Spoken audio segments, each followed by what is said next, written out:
Bonjour et bienvenue dans les SIG et télédétection au Congo. Voici donc lancé la série de formation au logiciel ArcGIS. Donc, dans cette première vidéo, nous allons explorer l'interface graphique d'ArcMap, qui est l'un des logiciels qui compose ArcGIS. Donc, sans plus tarder, je vais donc lancer ArcMap.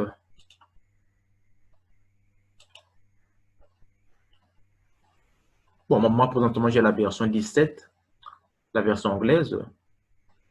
Ceux qui ont des versions antérieures, 10.3, 10.4, c'est pas grave, ou bien même ceux qui ont la version récente 18, le travail reste le même, l'interface reste inchangée, donc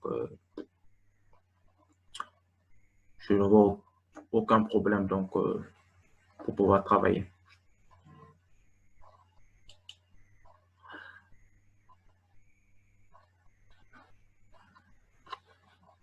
Alors, une fois chargé, nous obtenons donc ce dialogue de démarrage. Voilà, ce dialogue qui nous montre donc des modèles. Alors, je veux donc attirer votre attention sur cette option du stockage par défaut, Geodatabase. Voilà. C'est donc ici que ArcGIS stocke les données avec lesquelles vous travaillez. Tous les produits que vous créez seront donc stockés ici. Alors, vous pouvez donc le spécifier dès le départ, donc en choisissant l'endroit idéal de stockage de vos données. Voilà.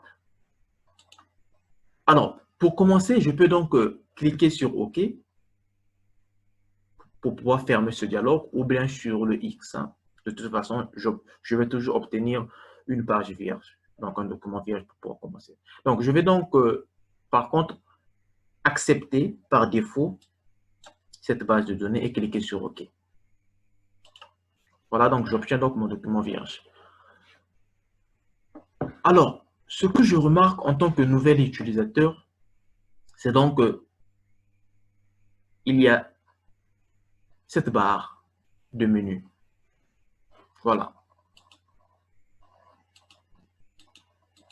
Comme dans la plupart de plusieurs logiciels, Microsoft, AutoCAD ou bien d'autres logiciels. Voilà.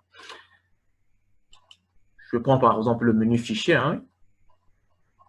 avec des icônes comme ouvrir un nouveau document, ouvrir un nouveau dossier, l'option sauvegarder. Donc, ces icônes qui vous sont peut-être déjà familières et peut-être d'autres icônes encore qui sont nouveaux pour vous. Donc, au fur et à mesure que nous allons avancer, nous aurons donc le temps d'apprendre l'utilité de chaque icône, de chaque menu. Voilà donc. Alors, nous avons aussi ces barres.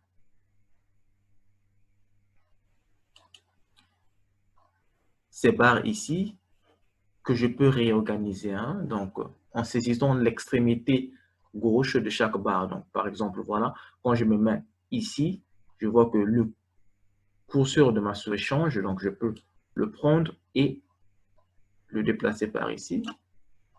Prendre aussi cette barre, la déplacer par ici. Et voilà donc. Et ces barres contiennent donc ces petites icônes. Vous voyez un peu ces icônes. Voilà, ces icônes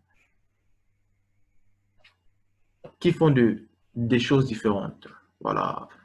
Donc, certains d'entre eux seront très nouveaux pour vous et très spécifiques à ArcGIS et d'autres seront familiers. Par exemple, je prends l'icône ouvrir un document, ouvrir voilà, un nouveau dossier, l'icône sauvegarder, l'icône imprimer que vous connaissez déjà. Donc, voilà. Voilà. Donc, alors, essayons donc de décortiquer un peu, un tout petit peu,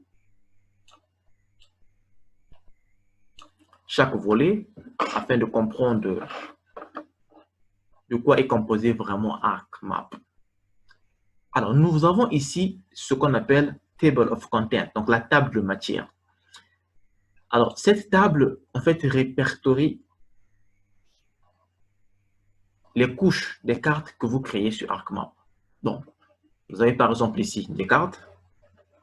Et ici, vous aurez donc des couches. Ça peut être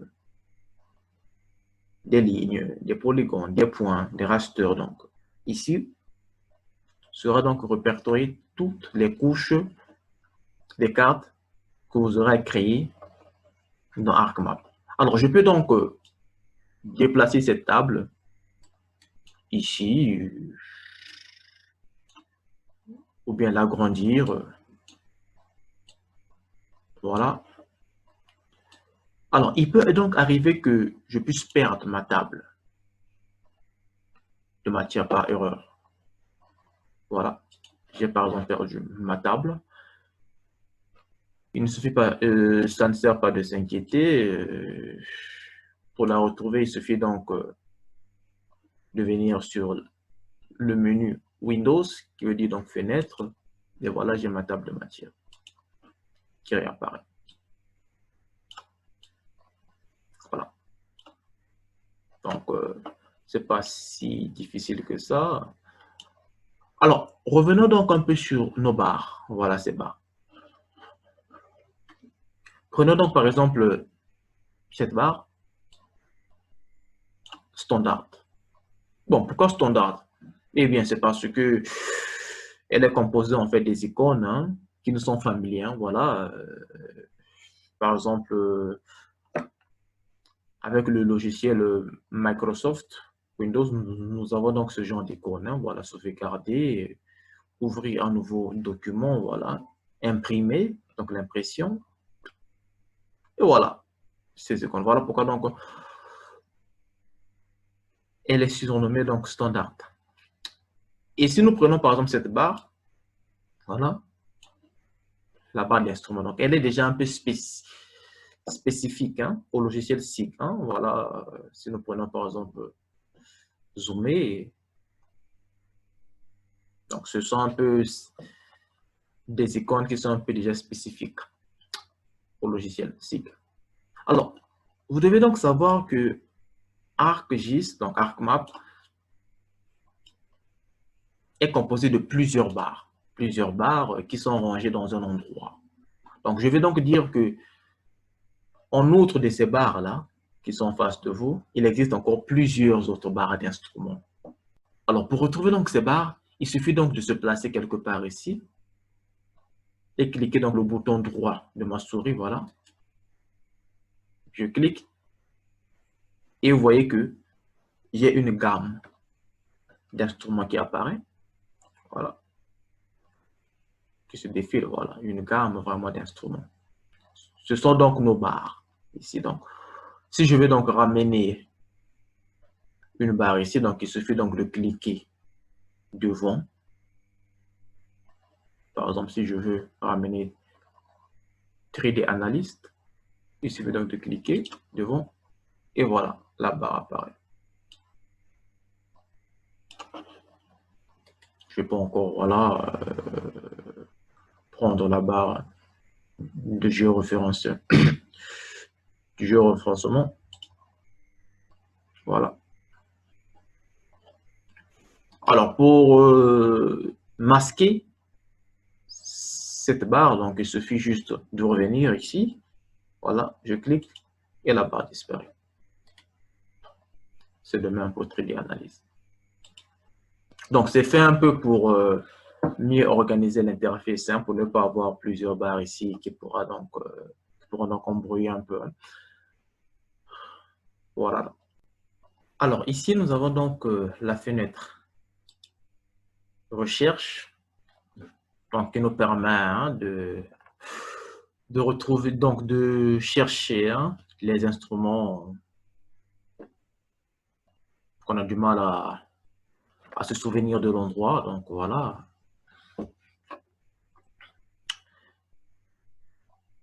Son rôle, en fait. Je peux donc, je sais pas, taper. Voilà. Je tape, voilà, donc. Je peux retrouver cet instrument à partir de la recherche. Alors, ici, nous avons donc ce qu'on appelle catalogue, donc ArcCatalogue. ArcCatalogue qui est donc une application un peu distincte hein, qui nous permet donc de gérer les métadonnées, de gérer les serveurs SIG, un peu de...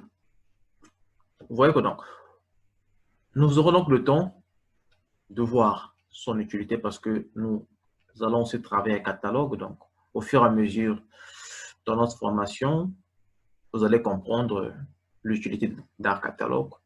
Voilà, donc, ne vous inquiétez de rien. Nous aurons donc ce temps. C'est de même pour ArcToolbox, hein, ArcToolbox qui est aussi cette fenêtre qui est composée de plusieurs instruments, donc, qui nous permet donc ces instruments qui sont là pour effectuer donc plusieurs analyses. Voilà, donc, et chaque instrument a son rôle, hein, vous voyez, donc, trade analyst, conversion tools, voilà, donc, nous aurons aussi ce temps d'apprendre ArcToolbox. Voilà, donc. Alors, c'est donc ce que je voulais donc partager avec vous ce matin, chers géomaticiens. Dans la prochaine vidéo, nous aurons donc le temps de faire un peu de manipulation. Donc, nous irons un peu dans les détails. Essayer un peu de créer des petites données, voilà, afin de mieux apprendre encore sur ce logiciel. Hein. Voilà. Donc, je vous dis merci pour votre attention et on se dit donc, on se donne rendez-vous donc au prochain numéro. Merci et au revoir.